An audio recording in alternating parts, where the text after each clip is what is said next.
오늘 성경 봉독은 신약성서 가운데 누가복음 24장 13절부터 36절까지입니다.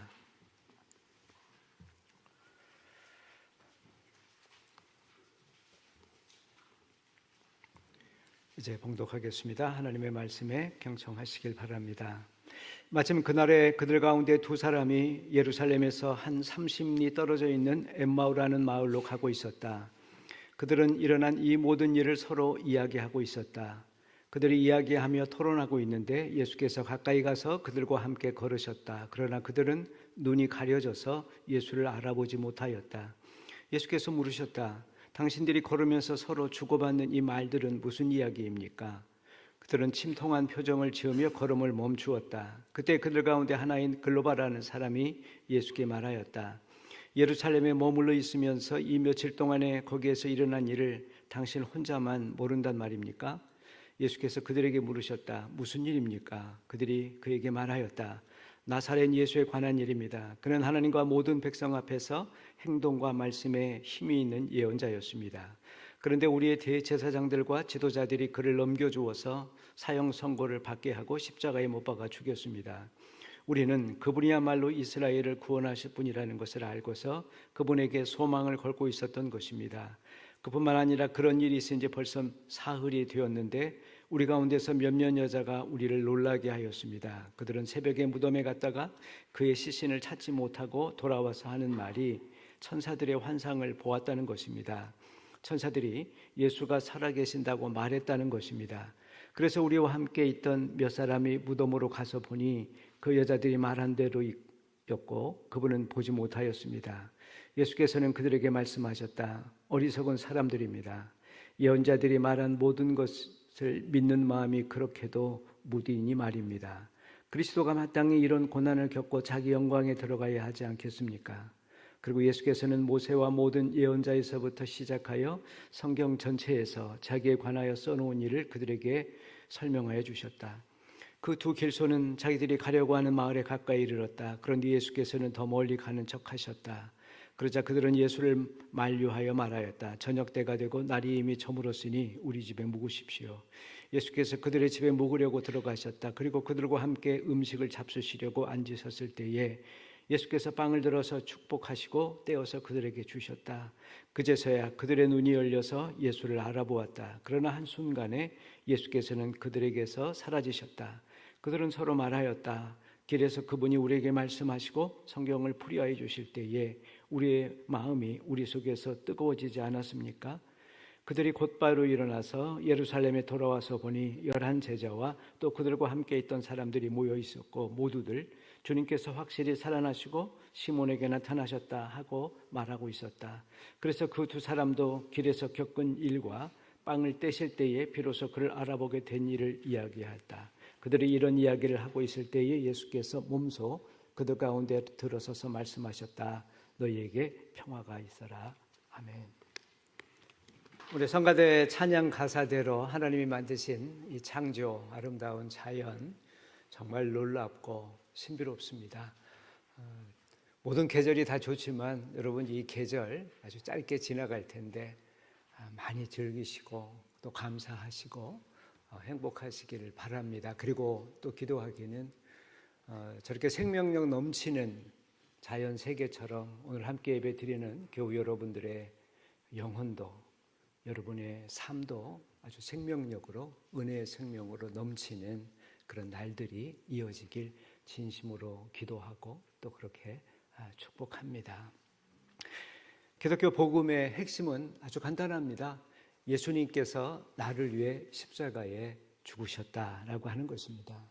그런데 이 간단한 복음이 우리의 머리로 이해하기는 대단히 어렵습니다.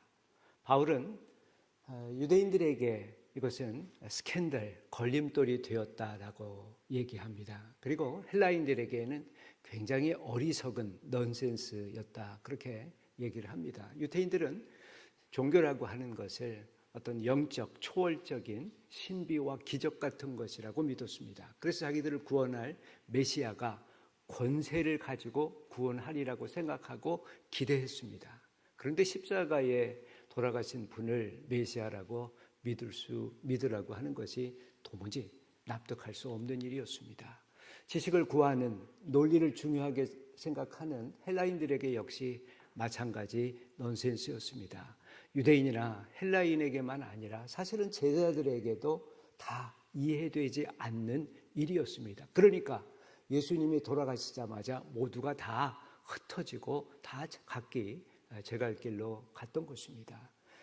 그리스도의 복음, 예수께서 나를 위해 십자가에 돌아가셨다라고 하는 이 복음이 생명력 있는 복음으로 우리에게 다가오는 것은 예수께서 죽으셨다라고 하는 그 사실에서 끝나는 것이 아니라 그 죽으신 예수 그리스도를 하나님께서 능력으로 죽은 자들 가운데서 일으켜 세우셨다라고 하는 부활의 이야기가 연속되기 때문입니다.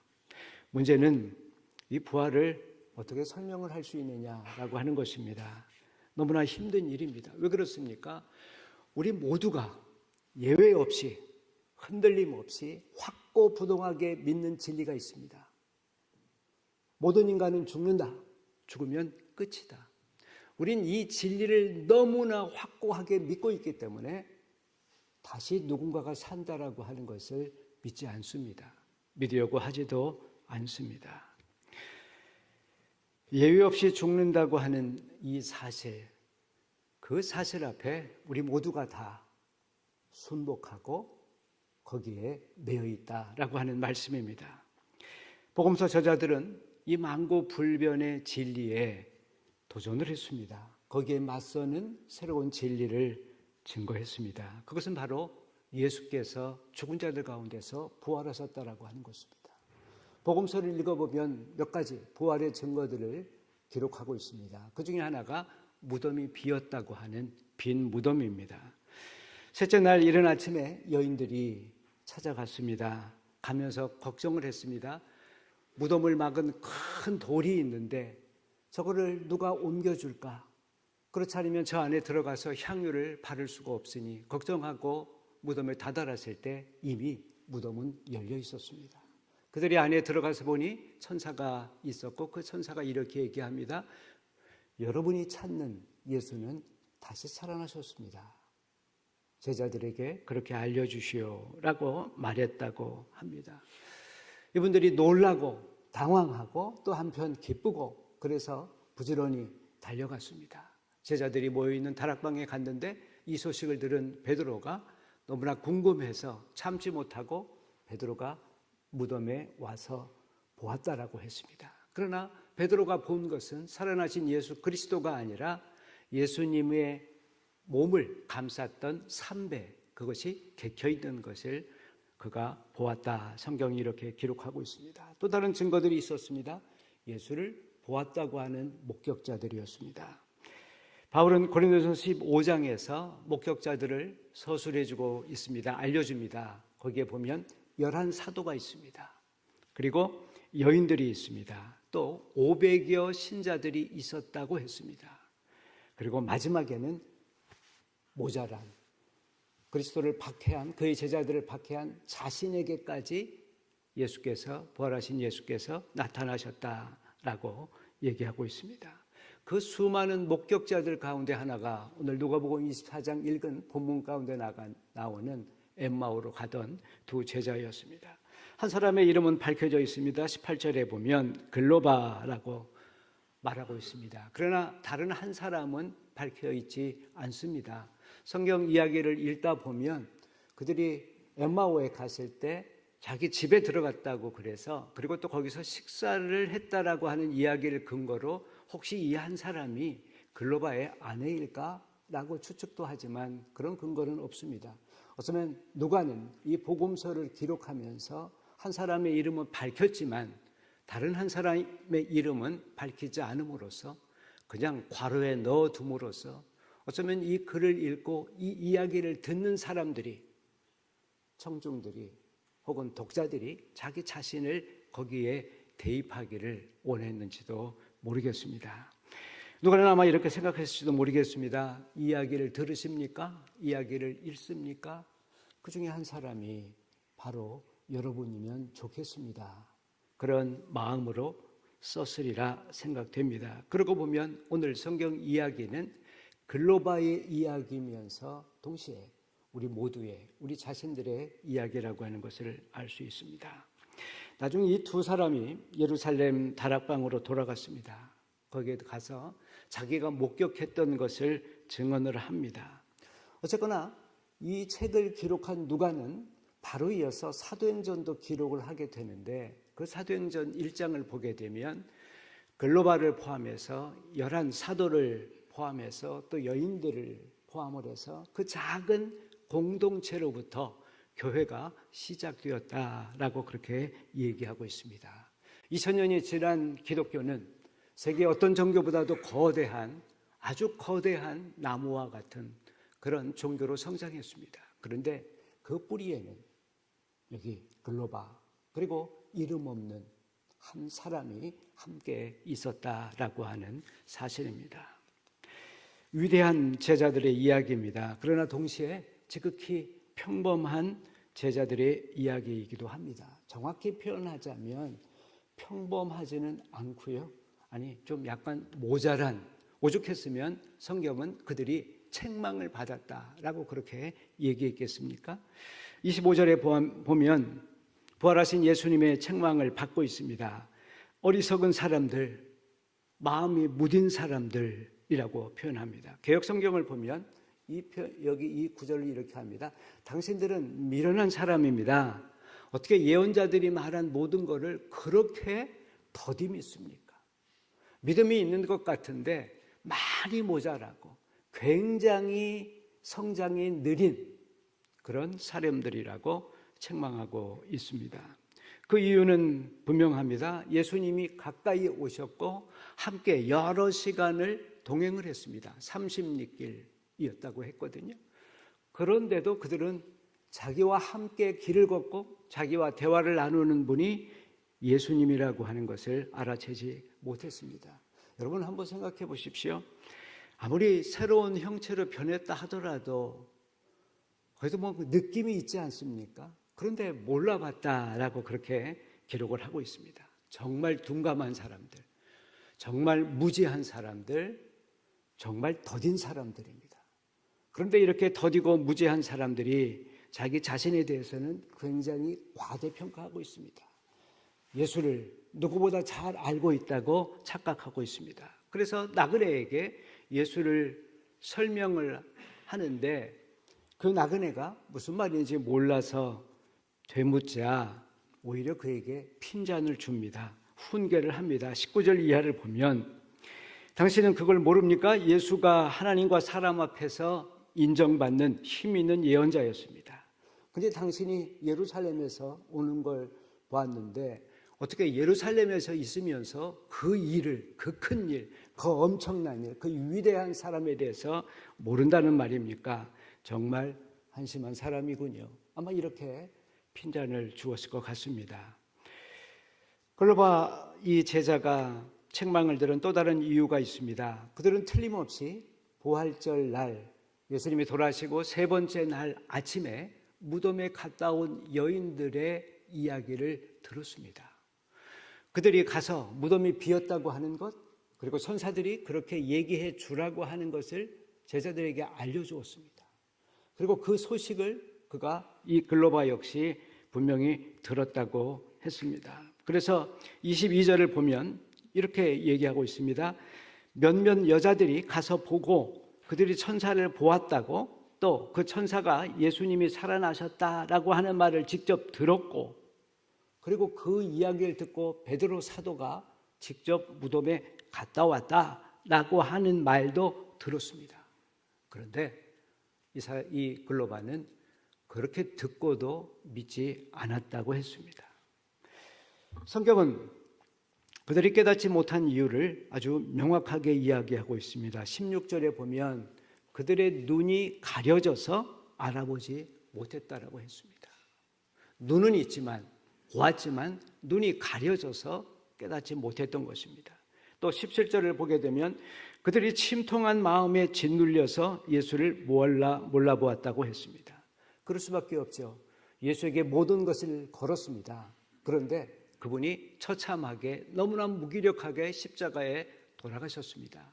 어마어마한 엄청난 기대가 실망, 절망으로 바뀌는 그 순간 그들의 지식도 그들의 믿음도 더 이상 작동하지 않았던 것입니다. 또 24절에 보게 되면 그들이 본 것은 부활하신 예수 그리스도가 아니라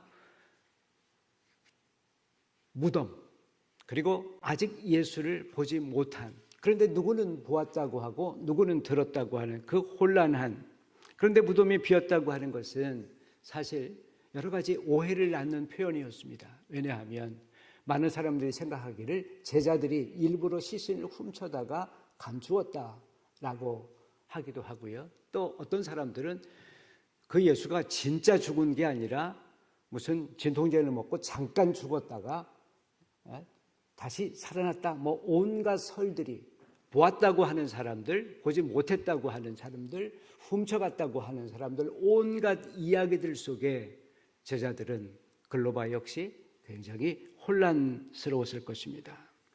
우리의 믿음의 성장이 지식 그 자체가 아니라 그 지식 자체가 또 크게 영향을 미치지 못하는 이유는 어쩌면 이런 내면의 불안, 혹은 이런 내면의 절망감, 혹은 이런 혼란함, 이런 것들이 더 크게 작동하기 때문이 아닌가라고 하는 것을 알 수 있습니다.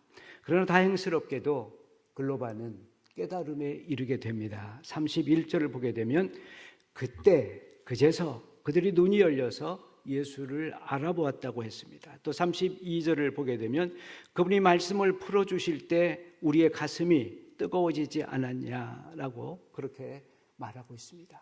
우리의 눈이 열린다라고 하는 이 표현, 불교에서는 이것을 견성이라고 합니다. 견성, 자기의 본성을 밝히 보는, 도를 깨우치는, 득도하는, 그것을 표현하는 말입니다. 여러분 잘 아시는 통일 신라의 원효대사, 위대한 스님입니다. 그가 당나라로 유학길을 떠났습니다. 어느 날 밤 늦은 시간에 이제 노숙을 하게 됩니다. 무덤가에서 잠을 잤는데 너무나 목이 타서 깜깜하고, 그러나 목은 타고 이것저것 찾다가 무엇인가 물을 마시게 됩니다. 그리고 그 물을 아주 달게 마시고 또 단잠을 자게 됩니다. 이른 아침 해가 떴을 때 원효가 보았다고 하죠. 자기가 마신 물이 무엇인가? 뭡니까? 해골에 고인 물이었다고 합니다. 그 사실을 아는 순간 갑자기 구역질이 났다고 하는 것입니다. 바로 그 순간 원효는 득도했습니다. 진리를 비로소 깨우치게 됩니다. 어젯밤에 먹었던 단물이 어째 오늘은 그 물이 오늘은 구역질 나는 물이 될까? 모든 건 결국 내 마음이 지어내는 것이구나. 그래서 그 진리를 가리켜서, 그 깨달음을 가리켜서 일체유심조라고 합니다. 모든 것이 마음에서 만들어내는 일이다. 그 사건 이후에 그는 다시 발걸음을 돌렸습니다. 당나라에 가 있었던 발걸음을 돌리고 다시 통일신라로 돌아왔다고 하는 이야기입니다. 그러고 보면 깨달음이라고 하는, 특별히 진리를 깨닫는 이 문제는 우리의 머리 문제가 아니고 바로 보는 것, 눈의 문제, 가슴으로 느끼는 것, 그런 문제라고 하는 것을 알게 됩니다. 우리는 신앙의 진리를 배우려고 혹은 깨달으려고 할 때 우리의 머리로만 자꾸 이해하려고 하기보다는 보려고 하고, 그리고 또 느끼려고 하는 그러한 새로운 교육 방법이 필요할지도 모르겠습니다. 구체적으로 글로바와 또 한 제자가 어떻게 눈이 뜨이고 또 어떻게 가슴이 뜨거워졌을까? 누가는 그 두 가지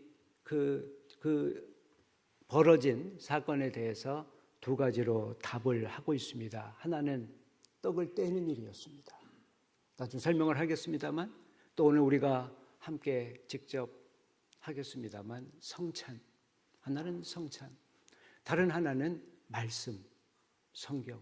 이 두 가지를 통해서 그들이 깨달음에 이르렀다고 얘기하고 있습니다. 31절을 보게 되면요, 그때 그들의 눈이 열려서 예수를 알아보았다. 그때 그제서, 그때가 어느 때입니까? 그들이 예수님과 함께 식탁에 앉았을 때였습니다. 30절을 보게 되면 네 가지 단어가 나옵니다. 주목해서 다시 보시길 바랍니다. 예수께서 빵을 들어서 축복하시고 그것을 떼어서 나눠주셨다. 이 네 개의 단어, 이 네 개의 단어는 예수께서 제자들과 초유의 만찬을 가질 때 나타났던 단어이기도 합니다. 예수께서 사랑하시는 제자들과 함께 식탁에 둘러앉아서 빵을 들어서 축복하시고 감사하시고 그것을 떼어서 제자들에게 주셨다라고 했습니다. 또 고린도서 15장에서 사도 바울이 이 성찬 예식을 설명하면서 사용한 말이기도 합니다. 주 예수께서 제자들에게 말씀하시기를 받아 먹으라. 이것은 너희를 위하는 나의 몸이다. 받아 마셔라. 이것은 너희를 위하는 나의 피다. 주님께서 친히 떡과 그 빵과 잔 가운데 임재하셨던 그 성찬, 그것을 받을 때에 그들의 눈이 띄었다라고 누가는 기록을 하고 있습니다. 두 번째 32절을 보면 주님께서 말씀을 풀어주실 때에 그들의 가슴이 뜨거워졌다고 했습니다. 그리고 깨달음에 이르렀다고 했습니다. 32절을 보게 되면 이렇게 얘기하고 있습니다. 주님께서 말씀하시고 성경을 풀이하여 주실 때에 우리의 마음이 뜨겁지 않았더냐. 그렇습니다. 길에서 만난 예수는 제자들에게 의심하고 절망하고 낙담해서 예루살렘을 등지고 고향으로 돌아가는 이 두 사람에게 자신에 대해서 설명을 하고 계셨습니다. 율법서로부터 시작해서 예언서를 통해서 자기에게 어떻게 예언을 하고 있나 설명했다고 했습니다. 한마디로 구세주가, 메시아가 이 세상을 구원하기 위해서, 하나님의 영광에 들어가기 위해서 먼저 반드시 필연적으로 거쳐야 할 문이 있었습니다. 그것은 바로 죽음이었습니다. 십자가의 희생이었습니다. 여기서 아마도 이사야 53장을 떠올렸을 것 같습니다. 이사야 53장은 흔히 고난받는 메시아, 종으로서의 메시아를 설명하는 내용입니다. 그는 실로 우리의 질고를 지고 그는 실로 우리의 슬픔을 감당하시고, 그런데 사람들은 그가 십자가에 죽은 것이, 그가 고난을 받는 것이 자기 죄 때문이다 이렇게 생각한다고 하는 것입니다. 그러나 그가 고통을 당하고 그가 채찍에 맞았던 이유는 바로 죄인된 우리를 구원하시기 위함이라고 하는 그 말씀을 예수님이 제자들에게 해 주셨습니다. 눈이 열리고 가슴이 뜨거워진 깨달음의 순간, 그 순간은 아주 짧았습니다. 그러나 강렬했습니다. 성경을 보면 예수님이 보였는데 금방 사라졌다 그렇게 기록을 하고 있습니다. 31절을 보십시오. 그들의 눈이 열려서 예수를 알아보았다. 그러나 한순간에 사라지셨다. 그렇습니다. 깨달음은, 영적인 깨달음은 정말 순간적입니다. 그리고 찰나적입니다. 그런데 그 짧고 찰나적인 순간이 한 인간의 생을 완전히 뒤바꾸는 엄청난 위력을 발휘합니다. 그들은 지금 예루살렘을 등지고 엠마오로 가는 길이었습니다. 그런데 부활하신 예수님을 깨닫는 순간, 자기와 함께 계신 분이 부활하신 주님이라고 하는 것을 눈을 열어 보게 되는 순간, 그분이 말씀하실 때에 가슴이 뜨거워지는 것을 경험한 순간 그들의 삶에 위대한 변화가 일어납니다. 33절을 보십시오.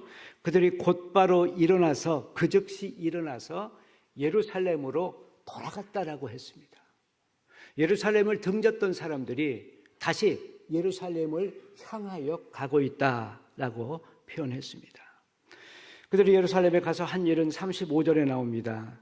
자신들이 길에서 겪은 일과 빵을 떼실 때에 그를 알아보게 된 일들을 이야기하였다라고 하는 것입니다.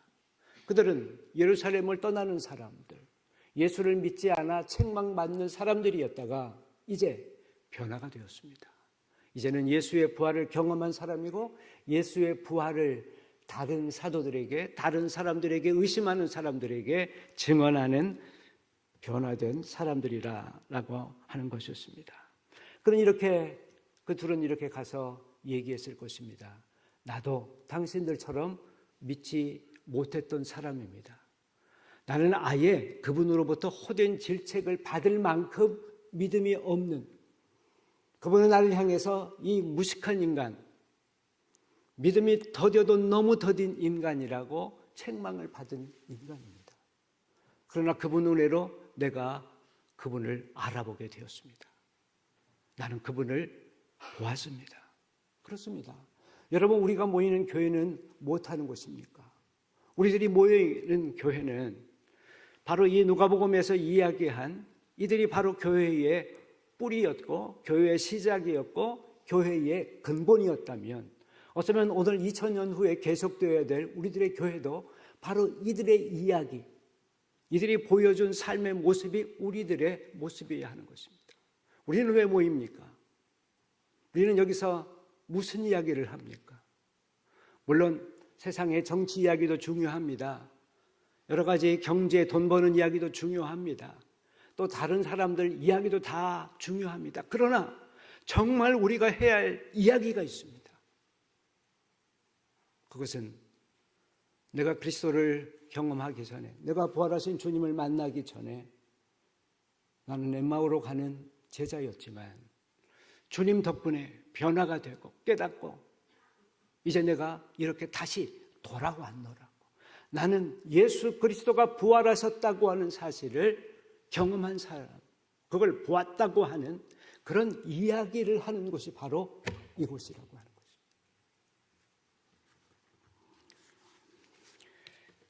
교회는 엠마오의 두 제자들처럼 예수의 부활을 목격한 사람들, 그것을 증언하는 사람들의 모임입니다.